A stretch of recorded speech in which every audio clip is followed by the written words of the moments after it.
वेदांत देशिक यतीन्द्र कटाक्ष लब्ध त्रय्यंतसार मनवद्य गुणंबुदाग्र्यं नारायणाद्यधितुर्य कृपाभिषिक्तं श्रीरंगनाथ यदिशेखरमाश्रयामः. நமஸ்தபாயை. இன்றைய தினம் ரகுவம்சத்தினுடைய 49வது வகுப்புல இருந்துட்டு இருக்கும். ஸ்லோகம் நம்பர் 94 and 95. இந்த இரண்டு ஸ்லோகங்களை தெரிஞ்சுக்க இருக்கும். இந்த ரெண்டு ஸ்லோகத்தோட இந்த ரகுவம்சத்தினுடைய பிரதம சர்க்கத்துல இருக்கக்கூடிய 95 ஸ்லோகாஸ் அதுல இருந்துருக்கு. பிரதம சர்க்கத்துல 95 ஸ்லோகாஸ் இருக்கு. அந்த 95 ஸ்லோகாஸும் இன்னையோட பூர்த்தியாருது. இதற்கு முன்னாடி வகுப்புல ஸ்லோகம் நம்பர் 92 and 93 இன்னும் சொல்லக்கூடிய ரெண்டு ஸ்லோகங்களை நம்ம பார்த்தோம்.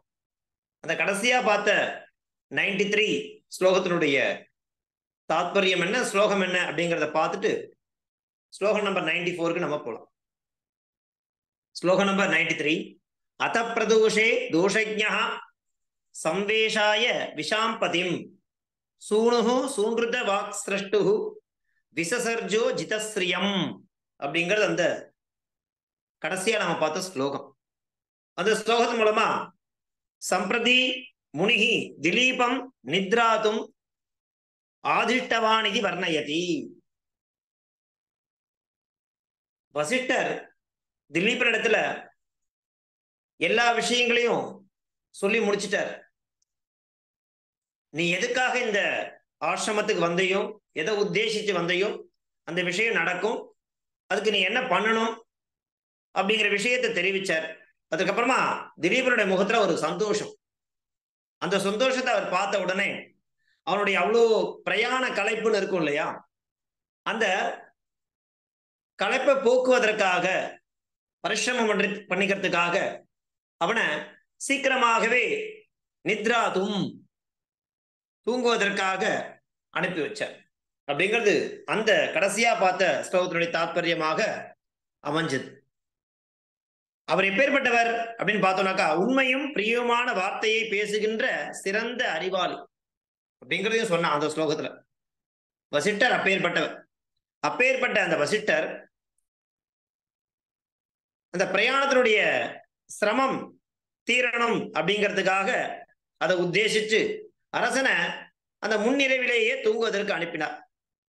அப்போ ராஜாவுடைய அந்த திலீபனுடைய முகம் எப்படி இருந்ததுனாக்கா, காரிய சித்தியை எண்ணி புதிய சோபையுடன் விளங்கியது.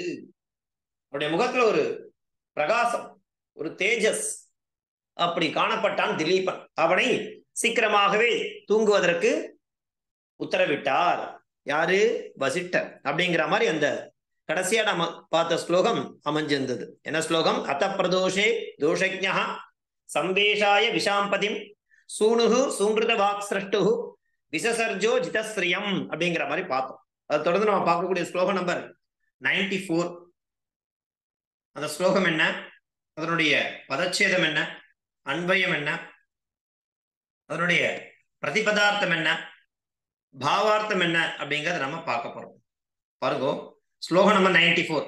சம்பிரதி வசிஷ்டः திலீபாய குஷசய்யாயாः வியவஸ்தாம் வர்ணயதி. இப்போ திலீபனை ஓய்வு எடுப்பதற்காக அனுப்பி வச்சாருன்னு பார்த்தோம். அதற்குண்டான விவஸ்தைகள்லாம் பண்ணி கொடுக்கணும் இல்லையா? இப்ப நம்ம மாத்துக்கு வர கெஸ்ட் அப்படின்னாக்கா அவளுக்கு தேவையான விவஸ்தைகள் நம்ம பண்ணி கொடுக்க மாட்டோமா? அந்த மாதிரி அது ஆசிரமம்.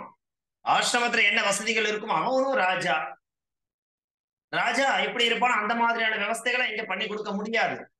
இவரால என்ன விதமான விவஸ்தைகளை பண்ணி கொடுக்க முடியுமோ, சௌகரியங்களை பண்ணி கொடுக்குமோ, அப்பேற்பட்ட சௌகரியங்களை இவர் பண்ணி கொடுத்தார் அப்படிங்கிற விஷயத்த மகாகவி காளிதாசன் இங்க வர்ணிக்கிறான். சம்பிரதி வசிஷ்டா திலீபாய குஷசய்யாயாக வியவஸ்தாம் வர்ணயதி. குஷான தெரியும், தர்பை, அதாலான படுக்கை. அவரால் என்ன முடியுமோ, ஆசிரமத்துல என்ன சௌகரியங்களை பண்ணி கொடுக்க முடியுமோ அந்த சௌகரியங்களை பண்ணி கொடுத்தார் அவன் உறங்குவதற்காக அப்படிங்கிற மாதிரியான விஷயங்களை இங்க வர்ணிக்கிறார் மகாகவி காளிதாசன். என்ன ஸ்லோகம்? சத்யாமபி தபஸ்சித்தௌ நியமாபேக்ஷயா முனிஹி கல்பவித் கல்பயாமாச வன்யாமேவாஸ்ய சம்விதாம் அப்படிங்கிறது இந்த ஸ்லோகம் நம்பர் 94. இப்போ கல்பவித்னா என்னன்னாக்கா விரதம் அனுஷ்டிப்பதன் முறையை அறிந்தவர். எப்படி விரதம், இப்ப நாம ராஜா அவனுடைய நாட்டுல சௌகரியமா இருக்கிறதுக்கும் இப்ப அவன் என்ன பண்ண போறான், விரதம் மேற்கொள்ள போறான் இல்லையா? அப்படி அந்த விரதம் மேற்கொள்ளக்கூடிய சமயத்துல என்ன மாதிரி இருக்கணும் அப்படிங்கிற விஷயம் அவருக்கு நன்னா தெரியும் வசிஷ்டருக்கு. அதனால கல்பவித் விரதம் அனுஷ்டிக்கக்கூடிய முறை அறிந்த முனிவர் என்ன பண்றாருன்னா தபஸ்சித்தௌ தவத்தினால் கிடைத்த சக்தி அத சத்யாமபி இருந்த பொழுதும் நியமாபேக்ஷையா அந்த விரதத்தில் இப்ப அவன் ராஜா விரதம் இருக்கணும், ஒரு முனிவர் அவர் நினைச்சா அதனுடைய தப்போபலத்தால சகல விதமான சௌகரியங்களை உண்டு பண்ணி கொடுக்க முடியும் இல்லையா? ஆனா அதெல்லாம் பண்ண மாட்டார் அவர். ஏன்னா இப்ப அவன் இருக்க வேண்டியது, ராஜா இருக்க வேண்டியது விரதம் இருக்கணும், விரதம் அனுஷ்டிக்கணும்.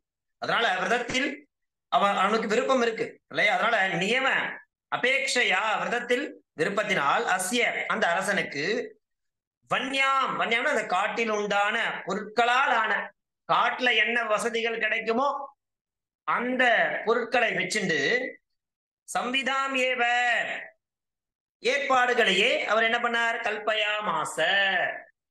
ஓ நம்ம சொன்னோம் இல்லையா, நம்ம மாத்துக்கு வர கெஸ்ட் அப்படின்னா நம்மளுடைய சக்தி என்னவோ அதை வச்சுட்டுதான் நம்ம என்ன பண்ணுவோம், அவளுக்கு என்னென்ன தேவையான விவஸ்தைகளை பண்ணி கொடுப்போம்.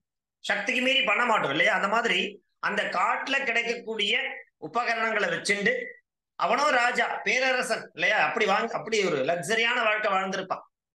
ஆனா அந்த மாதிரியான வாழ்க்கையை இப்ப இவரால் அமைச்சு கொடுக்க முடியும் அவருடைய தப்போ பலத்தால். ஆனா அது நோக்கம் அல்ல. அவன் உத்தேசித்து வந்தது என்ன, விரதம் அனுஷ்டிக்கணும் அப்படின்னு தானே வந்திருக்கான். அந்த விரதத்தை அனுஷ்டிச்சாதான் அவனுக்கு முறையான அவன் என்ன காரியத்தை எண்ணிக்கணும் அந்த காரியம் அவனுக்கு சித்திக்கும். அதனால அது அவர் நன்னா தெரியும். அதனால என்ன பண்றாரு அந்த வசிஷ்டர் அந்த ராஜாவுக்கு வன்யாம் காட்டில் உண்டான பொருட்களாலான சம்விதாம் ஏவ ஏற்பாடுகள் பண்றது, அதே என்ன பண்ணார், கல்பயாமாச அமைச்சு கொடுத்தார். கல்பயாமாசனா கல்பிக்கிறது, அமைச்சு கொடுக்கிறது. காட்டுல என்ன கிடைக்குமோ அந்த விஷயங்களை சம்விதம் அதையே ஏற்பாடுகளாக என்ன பண்ணி கொடுத்தார், அமைத்து கொடுத்தார் அப்படிங்கிற விஷயத்த இந்த ஸ்லோகத்தின் மூலமா மகாகவி காளிதாசன் வர்ணயதி. பாருங்கோ, சத்யாமபி தபஸ்சித்தௌ நியமாபேக்ஷயா முனிஹி கல்பவித் கல்பயாமாச வன்யாமிவாஸ்ய சம்விதாம் அப்படிங்கிறது ஸ்லோகம் நம்பர் 94. அதனுடைய பதச்சேதம் சத்யாம் அபி தபஸ்சித்தௌ நியமாபேக்ஷயா முனிஹி கல்பவித் கல்பயாமாச வன்யாம் ஏவ அஸ்ய சம்விதாம் அப்படிங்கிறது பதச்சேதா. அன்வயः கல்பவித் முனிஹி தபஸ்சித்தௌ சத்யாமபி நியமாபேக்ஷயா அஸ்ய வன்யாம் ஏவ சம்விதாம் கல்பயாமாச. கல்பயாமாசன் என்ன, அமைத்தார் அர்த்தம், உண்டு பண்ணினார், அமைச்சு கொடுத்தார். எதை அமைத்து கொடுத்தார், வன்யாமேவ சம்விதாம். சம்விதானம் என்ன, ஏற்பாடுகளை.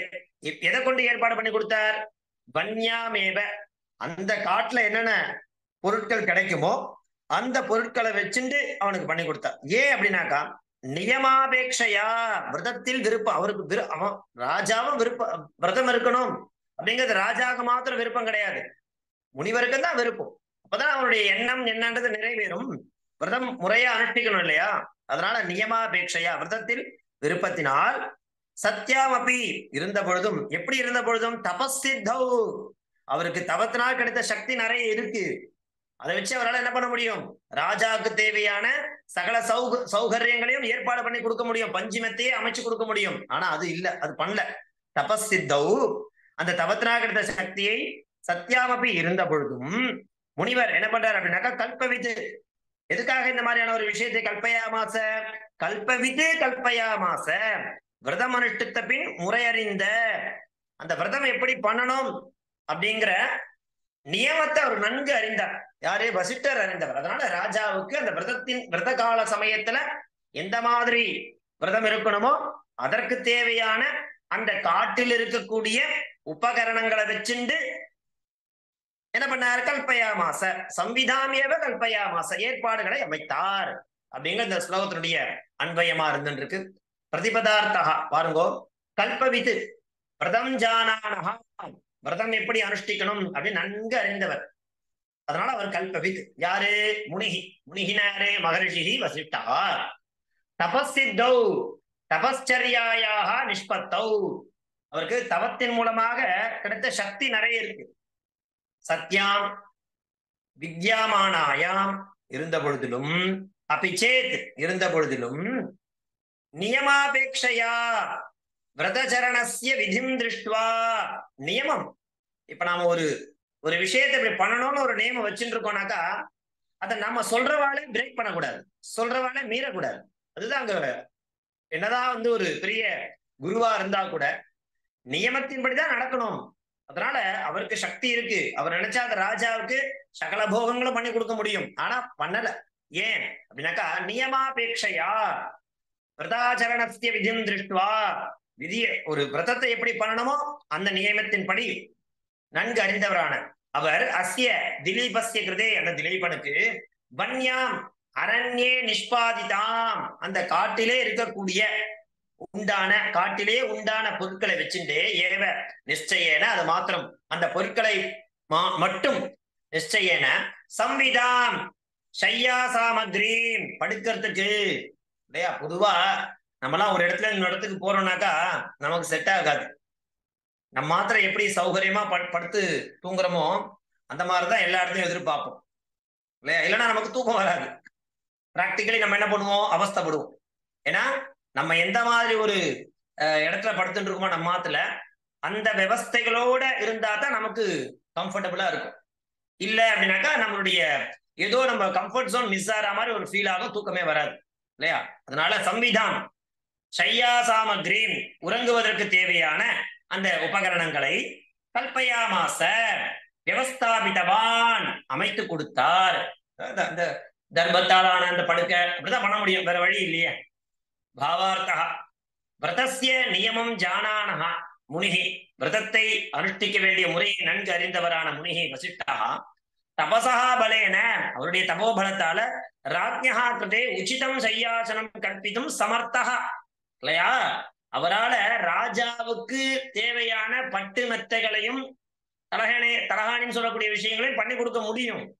சமர்த்தா அப்படி அந்த அந்த சக்தி அவர்கிட்ட இருந்த போதிலும், கல்பிப்பதற்கு சக்திகள் இருந்த போதிலும், நந்தின்யாக சேவாரூபஸ்ய விரதஸ்ய காரணேன, அந்த ராஜா இப்ப இங்க எதுக்கு வந்திருக்கான் இல்லையா.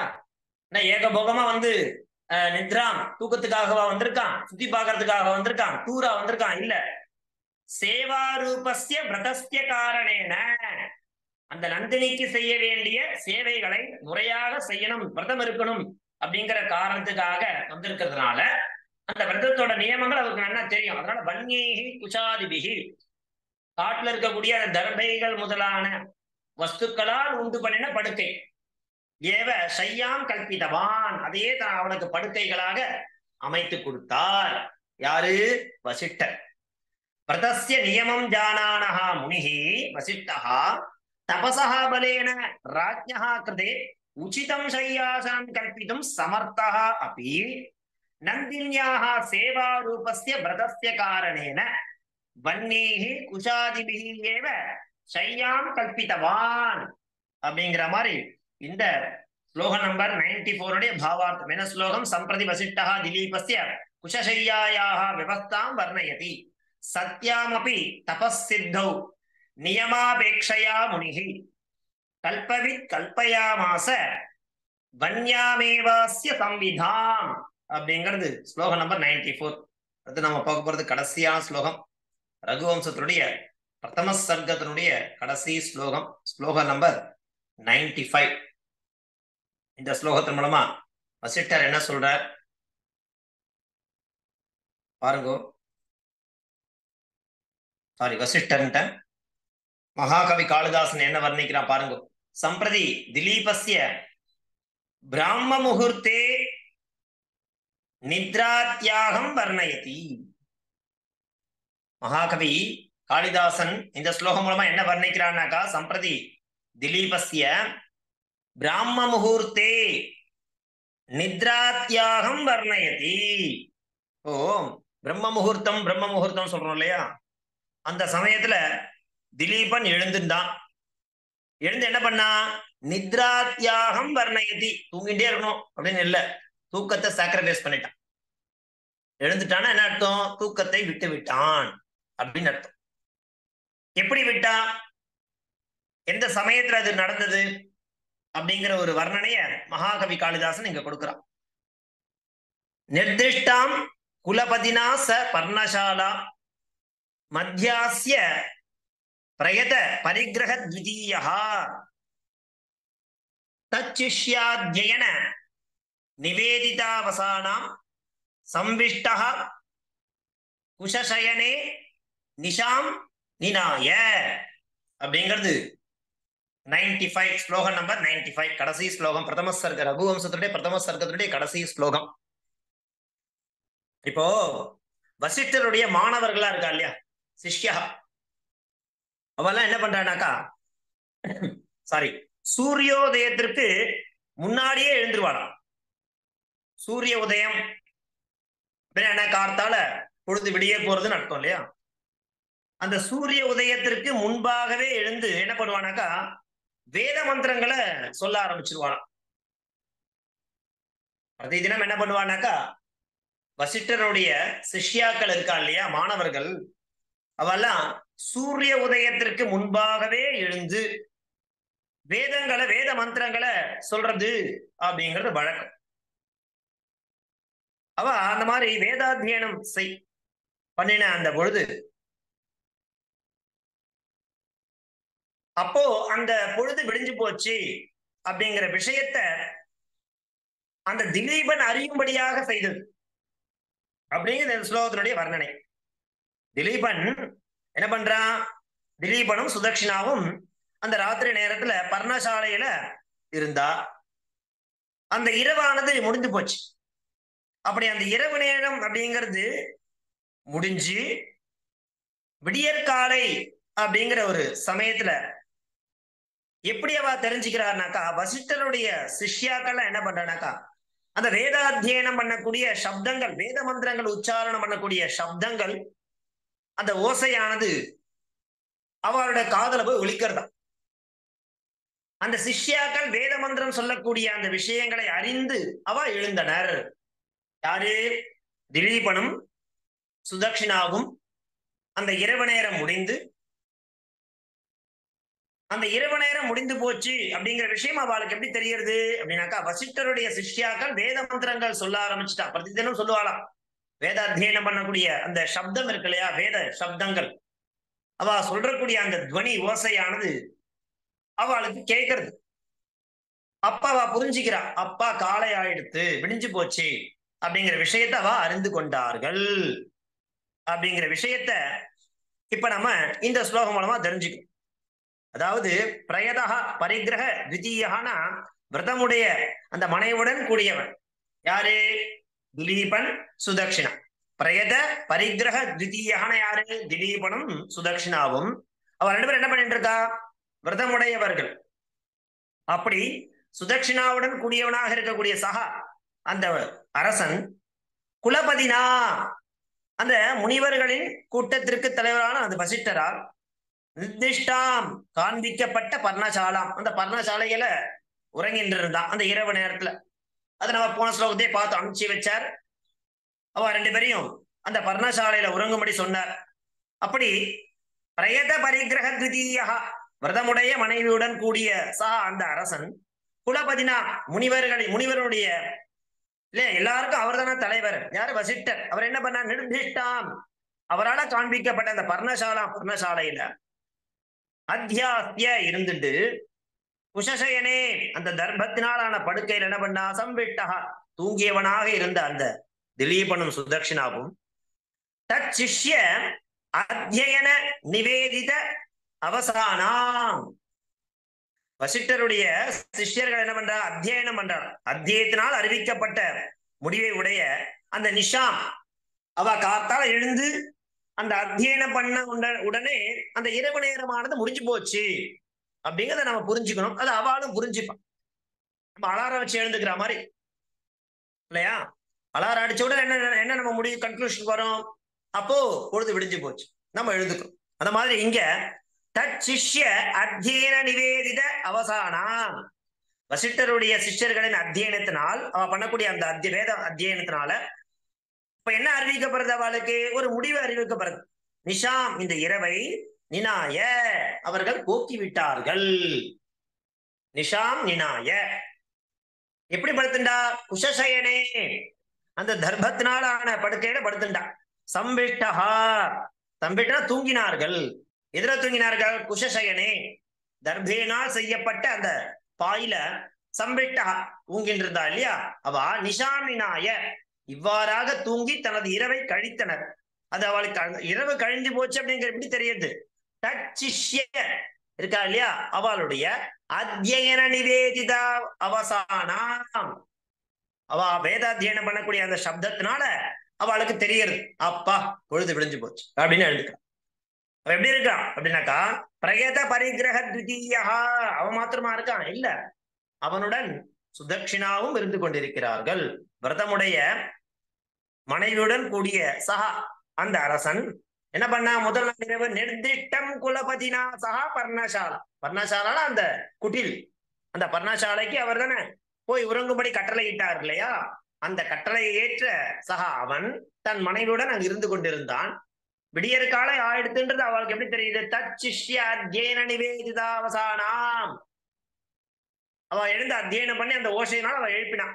அதனால சம்பிட்டஹா குஷசயனே, தூங்கிட்டு இருந்தான் இல்லையா அந்த தர்ப படுக்கையில, நிஷாமினாய அப்படியாக தூங்கி தன் இரவை கழித்தவனாக இருக்கக்கூடிய அந்த திலீபனும் சுதட்சிணாவும் விடியற் காலையில் அந்த சிஷ்யர்கள் பாராயணம் பண்ண அந்த வேதாத்தியனம் பண்ண அந்த சப்தத்தை கேட்டுட்டு எழுந்தார்கள். அப்ப பொழுது விடிஞ்சிருத்து அப்படிங்கிற விஷயத்த இந்த ஸ்லோகம் மூலமா மகாகவி காளிதாசன் வர்ணிக்கிறான். சம்பிரதி திலீபஸ்ய பிராம முகூர்த்தே நித்ராத்யாகம் வர்ணயதி இல்லையா? என்ன ஸ்லோகம்? நிர்திஷ்டாம் குலபதிநாச பர்ணசாலா அத்தியாஸ்ய பிரயத பரிகிரக த்விதீயா தச்சிஷ்யாத்தியன நிவேதிதாவசானாம் சம்பிட்டஹா குஷசயனே நிஷாம் நினாய அப்படிங்கிறது ஸ்லோகம் நம்பர் 95. நிர்திஷ்டாம் குலபதினா ச பர்ணசாலாம் அத்தியாஸ்ய பிரயத பரிகிரக த்விதீயா தச்சிஷ்யாத்தியன நிவேதிதாவசானாம் சம்பிஷ்டஹா குஷசயனே நிஷாம் நினாய அப்படிங்கிறது ஸ்லோகம் நம்பர் 95. இதோட இந்த ஸ்லோகம் முடிவு பெறது இல்லையா? இதனுடைய பதச்சேத பாருங்க. பதச்சேதா நிர்திஷ்டாம் குலபதினா சஹ பர்ணசாலாம் அத்யாஸ்ய பிரயத பரிகிரக த்விதீயா தச்சிஷ்யாத்யயன நிவேதிதாவசானாம். ஒரே பதம். தத் சிஷ்ய அத்யேன நிவேதித அவசானாம் அப்படிங்கிற பதங்களை சேர்த்து ஒரே சமஸ்த பதமா இருக்கு.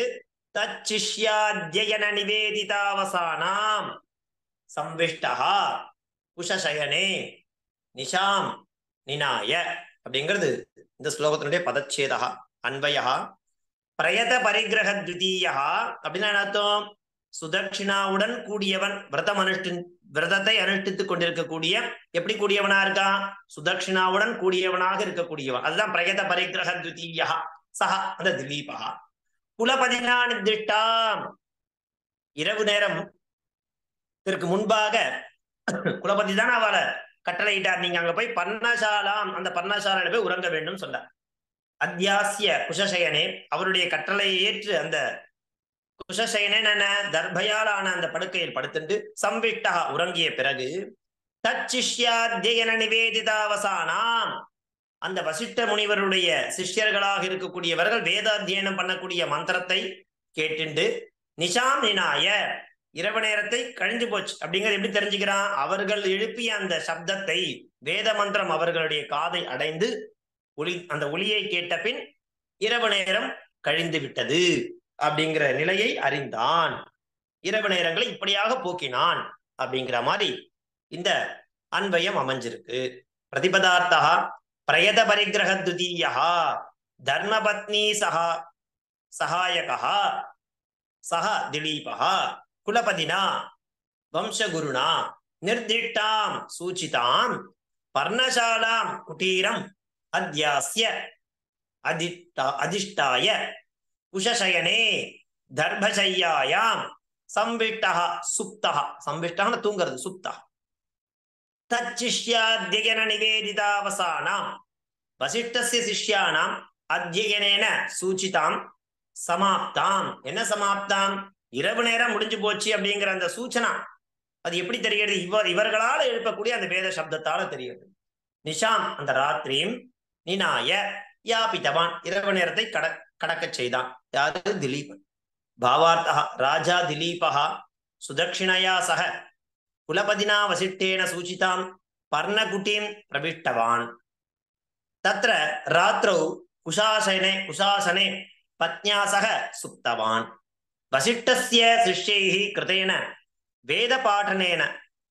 वेदपाठेन रात्रिः गता इति ज्ञात्वा पत्न्या सह उत्थितवान् கார்த்தால மனைவியுடன் எழுந்தான் தூக்கத்திலிருந்து எழுந்த இரவு நேரங்கள் இப்படியாக கழித்தான் அந்த இரவு நேரம் முடிந்தது அப்படிங்கிறது வசிஷ்டருடைய சிஷ்யர்கள் அத்தியனம் பண்ண அந்த வேத சப்தத்தினால இவன் அறிந்து கொண்டான் அப்படிங்கிற விஷயத்தை பாவார்த்தமாக கொண்டிருக்கு இந்த ஸ்லோகம் நம்பர் 95 சம்பிரதி திலீபஸ்ய பிராம முகூர்த்தே நித்ராத்யாகம் வர்ணயதி நிர்திஷ்டாம் குலபதினா ச பர்ணசாலாம் அத்யாஸ்ய பிரயத பரிகிரக துதியः தச்சிஷ்யாத்யயன நிவேதிதாவசானாம் சம்விஷ்டः உஷசயனே நிஷாம் நினாய அப்படிங்கிறதோட இந்த ரகுவம்சத்தினுடைய பிரதம சர்க்கம் என்ன சொல்லக்கூடிய இதி ரகுவம்ச மகாகாவ்யே பிரதம சர்க்கः சமாப்தः பிரதம ஸ்லோகத்திலிருந்து ஆரம்பிச்சு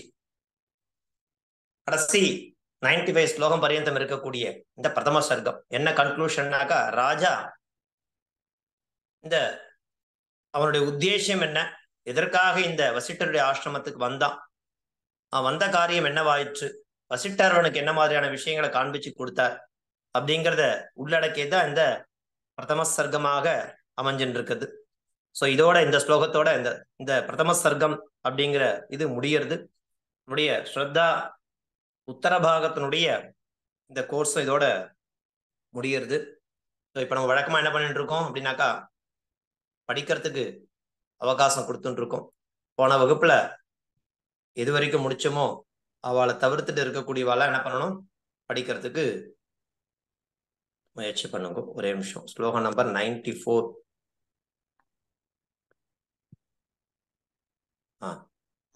கடைசியா யார் படிச்சா சுவாமி நான் படிக்கல நான் 6ல இருக்கேன் ரமா வேதாந்தம் எனக்கு அன்மியூட் பண்ண வரலங்கிறதுனால பண்ணல புரியல எப்படி மிஸ் பண்ணீங்க அன்மியூட் பண்ண வரல எனக்கு நான் ட்ரை பண்ணும்போது படிங்க ஸ்லோகம் நம்பர் 94 படிங்க ரமா வேதாந்த மேடம் படிங்க சம்பிரதி வசிஷ்டः திலீபாய குஷசய்யாயாः व्यवस्थां वर्णयति सत्यामपि तपस्सिद्धौ नियमापेक्षया मुनिः कल्पवित् कल्पयामास वन्याम् एवास्य संविधां पदच्छेदः सत्याम् अपि तपस्सिद्धौ नियमापेक्षया मुनिः कल्पवित् कल्पयामास वन्याम् एव अस्य संविधाम् अन्वयः कल्पवित् मुनिः तपस्सिद्धौ सत्यामपि नियमापेक्षया अस्य वन्यामेव संविधां कल्पयामास प्रतिपदार्थः कल्पवित् व्रतं जानानः मुनिः महर्षिः वसिष्ठः तपस्सिद्धौ तपश्चर्यायाः निष्पत्तौ सत्यां विद्यमानायाम् अपि चेदपि नियमापेक्षया व्रताचरणस्य विधिं दृष्ट्वा अस्य दिलीपस्य कृते वन्याम् अरण्ये निष्पादिताम् एव निश्चयेन संविधां सय्य समानग्रीं सय्या समानग्रीं சமானல இல்ல कल्पयामास சாமக்ரீம். सामग्री अडियन सय्या सामग्रीं कल्पयामास व्यवस्थापितवान्। भावार्थः रथस्य नियमं जानानः मुनिः वसिष्ठः तपसः बलेन राज्ञकृते उचितं शय्यासनं कल्पितुं समर्थः अपि नन्दिन्याः सेवारूपस्य रथस्य कारणेन वन्यै उषादिभिः एव शय्यां कल्पितवान्। अडियन् धन्यवादः। Very good. அடுத்த ஸ்லோகம் நம்பர் 95.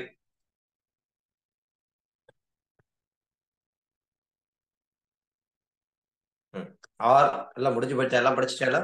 ஆறு வரிசையில எல்லாம் படிச்சுட்டா? எஸ் போலாமா? எஸ்ல சாரதா மூர்த்தியா படிக்கிறீங்களா? படிக்கிறீங்களா? படிக்கிறேன். सम्प्रति दिलीपस्य ब्राह्ममुहूर्ते निद्रात्यागं वर्णयति। निर्दिष्टां कुलपतिना स पर्णशालाम् अध्यास्य प्रयत परिग्रह द्वितीयः तच्शिष्याध्ययन निवेदितावसानां संविष्ट कुशशयने निशां निनाय। पदच्छेदः निर्दिष्टां कुलपतिना सह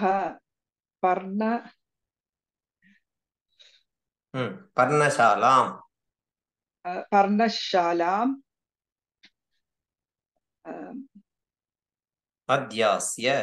अध्यास्य कुशशयने संविष्ट तच्शिष्याध्ययन निवेदितावसानां निशां निनाय.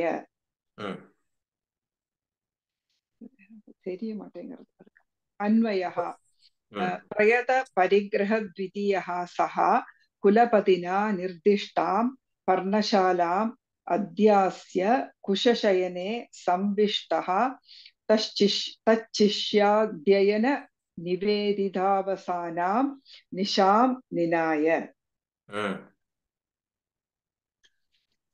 प्रतिपदार्थः प्रयत परिग्रह द्वितीयः धर्मपत्नी सहायकः सः दिलीपः कुलपतिना वंशगुरुणा निर्दिष्टां सूचितां पर्णशालां कुटीरम् अध्यास्य अधिष्ठाय कुशशयने दर्भशय्यायां संविष्टः सुप्तः तच्शिष्याध्ययन निवेदितावसानां वसिष्ठस्य शिष्याणाम् अध्ययनेन सूचितां समाप्तां निशां रात्रिं निनाय यापितवान्।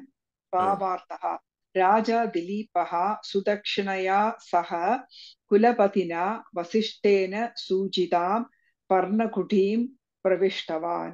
तत्र रात्रौ कुशासने पत्न्या सह सुप्तवान्। वसिष्ठस्य शिष्यैः कृतेन वेदपाठेन रात्रिः गता इति ज्ञात्वा पत्न्या सह उद्दितवान्. வெரி உத்தம். Very good. धन्यवादः. பாருங்க, இதோட நம்மளுடைய பிரதம சர்க்கம் முடியறது, இந்த ஸ்ரத்தா உத்தரபாகம் முடியறது.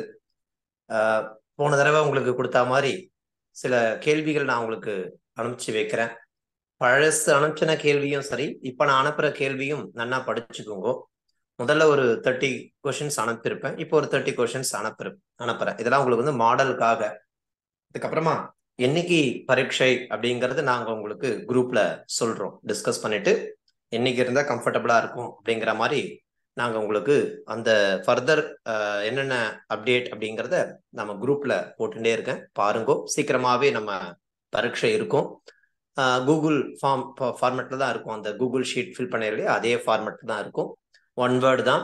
50 மார்க்குக்கு இந்த கொஸ்டின் நாங்கள் செட் பண்ணுவோம். ஃபர்தரா இதனுடைய அப்டேட் என்ன அப்படிங்கிறத குரூப்லேயே போடுவோம். அதனால அப்டேட் பண்ணுவோம். அதை பத்தி எதுவும் இது வேண்டாம். தொடர்ந்து படிங்கோ. இந்த குரூப்ல வந்து பாத்தீங்கன்னா நிறைய பேர் எனக்கு தொடர்ந்து ஹோம்ஒர்க் அமைச்சா. முதல்ல அவளுக்கு என்னுடைய தன்யவாதங்களை தெரிவிச்சுக்கிறேன். நிறைய பேர் பார்த்தீங்கன்னா விடாம பிரதம ஸ்லோகத்துல இருந்து ஆரம்பிச்சு இப்போ இருக்கிற நடத்தின ஸ்லோக பர்யந்தம் அவ இனிஷியேட் எடுத்து ரொம்ப சிரமப்பட்டு பண்ணியிருக்கா. அதுக்கெல்லாம் ரொம்ப ஏன்னா பெரிய விஷயம். நான் பாக்குறேன் குரூப்ல நிறைய பேர் இருந்துட்டு இருக்கா. ஆனா ஒவ்வொருத்தருடைய ப்ராக்ரஸ் ஒரு விதமா இருந்துட்டு இருக்கு. அது அவளுடைய சூழ்நிலை. நான் அது எதுவும் அவளை தப்பு சொல்லலை. ஆனா அதையும் தாண்டி ரொம்ப சேலஞ்சிங்கா எடுத்துட்டு அதை விடாம முதல் ஸ்லோகத்துல இருந்து கடைசி ஸ்லோகம் பர்யந்தம் அந்த ஹோம்ஒர்க்கை கரெக்டா பண்ணணும் அப்படிங்கிற மாதிரி நல்லா பண்ணி அமைச்சிருந்தா. அவருக்கெல்லாம் என்னுடைய தன்யவாதங்களை தெரிவிச்சுக்கிறேன். இதோட இந்த கிளாஸ் முடிகிறது. இதற்குண்டான அடுத்த கிளாஸ் எப்போ, இந்த பரீட்சை இந்த ஸ்ரத்தா உத்தரபாகத்தினுடைய பரீட்சை முடிஞ்ச உடனே ஃபர்தரா அடுத்த லெவலுக்கு நீங்க எப்படி போகணும் அப்படிங்கிற விஷயத்தையும் நாங்க உங்களுக்கு குரூப்ல கன்வே பண்ணுவோம். டிஸ்கஸ் பண்ணிட்டு எப்போ எக்ஸாம் டேட் அப்படிங்கிறதையும் நாங்க உங்களுக்கு இந்த குரூப்ல கன்வே பண்ணுவோம், அப்டேட் பண்ணுவோம். அதே மாதிரி அடுத்த லெவல் என்ன கோர்ஸ் இருக்கும், என்ன நடத்த போறோம் அப்படிங்கிற விஷயத்தை நாங்க இந்த குரூப்லயே உங்களுக்கு நான் அப்டேட் பண்றேன். அதே மாதிரி இப்போ இன்னைக்கே குரூப்ல சில கேள்விகள்லாம் உங்களுக்கு போடுறேன். எந்த மாதிரி கேள்வி இருக்கும், ஏற்கனவே ஒரு செட் அப்படியே கேள்விகள் கொடுத்துருந்தேன். அதுக்கு நீங்களும் ஆன்சர் எழுதி அமைச்சிருந்தேன். அதே மாதிரியான கேள்விகளும் சில ஒன் வேர்ட் கேள்வி இப்போ நான் உங்களுக்கு குரூப்ல உங்களுக்கு ஷேர் பண்றேன். அதே நீங்க பண்ணி அனுப்புங்க. தொடர்ந்து படிச்சுட்டே இருங்க. சீக்கிரமா as soon as possible. ரொம்பலாம் டைம் எடுத்துக்க மாட்டோம், கொஞ்சம் பிரேக் கொடுப்போம் இல்லையா. அந்த எப்போ எக்ஸாம் அப்படிங்கறத சீக்கிரமாவே உங்களுக்கு அனௌன்ஸ் பண்ணி பண்ணும். ஓகேவா? ஏதாவது சம்சயம் இருந்தா கேளுங்க, இல்லைன்னா கிளாஸ் நம்ம முடிச்சுக்கலாம். மகோதய சம்சயः अस्ति. அந்த முத ஸ்லோகத்துல இருந்து பஞ்ச ஸ்லோகத்தः இந்த மாதிரி தேவரீர் அனுப்பிச்சிருந்தீங்க இல்லையா, இந்த அன்வய பதச்சேதக, அது வந்து அடியன் மிஸ் பண்ணிட்டேன் மகோதயா நோட் பண்றதுக்கு என்னோட நோட்ல. அது மட்டும் கொஞ்சம் திரும்ப போட முடியுமா மகோதயா? குரூப்ல இருக்கேம்மா. குரூப்ல ஏன் இல்லையா? நீங்க குரூப்ல இருந்து எடுத்துட்டேலா? நம்ம குரூப்ல இருந்து இல்ல மகோதயா இருக்கு. பட் அது அவ்வளவு நாள் பட்டதும் இருக்குமா அப்படின்ட்டு அடியனுக்கு இருக்கும். நம்ம குரூப்ல நான் பிகினிங் எதுவுமே நான் எடுக்கல. அதாவது சரி ஸ்ரத்தா இப்ப நம்ம அடியன் தேடி உத்தரபாகம் இருந்துட்டு இருக்கோம். இல்ல நம்ம ஸ்ரத்தா உத்தரபாகத்துல இருந்துட்டு இருக்கேன். ஆனா ஸ்ரத்தா பூர்வபாகம் ஆரம்பிக்கிறதுல இருந்து அந்த டே 1ல இருந்து நான் இன்ட்ரோடக்ஷன் கிளாஸ்ல இருந்து ஆரம்பிச்ச எல்லா பாடங்களும் சரி இன்னைக்கு வரைக்கும் நான் அப்படியே நம்மளுடைய குரூப்ல நான் டெலீட் பண்ணாம நான் வச்சுட்டு இருக்கேன். கிடைக்கிறேன்னா சொல்லுங்க, நான் உங்களுக்கு பர்சனலா எனக்கு டெக்ஸ்ட் பண்ணுங்க, நான் உங்களுக்கு அனுப்பிச்சு வைக்கிறேன். தன்யவாதம் மகோதயா. ரொம்ப சந்தோஷமா இருந்தது மகோதயா. ரொம்ப ஒரு ஆனந்தமா இருக்கு. எவ்வளவு அழகா ஒரு காவியத்தை படிச்சிருக்கோம் வாசிச்சிருக்கோம் அப்படிங்கறது தேவரீர் எங்களுக்கு ரொம்ப அற்புதமா கொண்டு வந்தீங்க. சந்தோஷம் மகோதயா. தன்யவாதம். எல்லா இதுவும் இருக்கு. ஃபர்ஸ்ட்ல இருந்து லாஸ்ட் வரைக்கும் இன்னைக்கு வரைக்கும் எல்லாம் இருக்கு இந்த குரூப்ல. நான் பார்த்துட்டு இருக்கேன். நான் அதை பார்த்து சில சமயம் எழுதிக்கிறேன், எல்லாம் பண்ணிக்கிறேன். So every sloka is there. எல்லா ஸ்லோகமும் இருக்கு. ரொம்ப ரொம்ப தேங்க்ஸ். இருக்கும்போது எடுங்க. அப்படி இல்லாத வாழ்க்கை இல்லைன்னு சொன்னா நான் சொல்லுங்க, நான் எனக்கு பர்சனலா டெக்ஸ்ட் பண்ணுங்க, நான் உங்களுக்கு அனுப்பிச்சு வெரிஃபை பண்ணிட்டு தேவைப்பட்டா கேக்குறேன். கேளுங்க, அனுப்பிச்சு வைக்கிறேன். தாராளமா அனுப்பிச்சு வைக்கிறேன். No problem. எதனா உங்களுக்கு ஃபர்தரா இதுக்கு மேல கொரிஸ் இருக்குனாக்கா நீங்க எனக்கு பர்சனலா டெக்ஸ்ட் பண்ணுங்க, நான் உங்களுக்கு அதை கிளாரிபிகேஷன் கொடுக்குறேன். தாசன் தன்யவாதா. ಧನ್ಯವಾದಗಳು. ಧನ್ಯವಾದಗಳು. ಧನ್ಯವಾದಗಳು. ಧನ್ಯವಾದ. ಕ್ಲಾಸ್ ಎಲ್ಲ ಧನ್ಯವಾದ.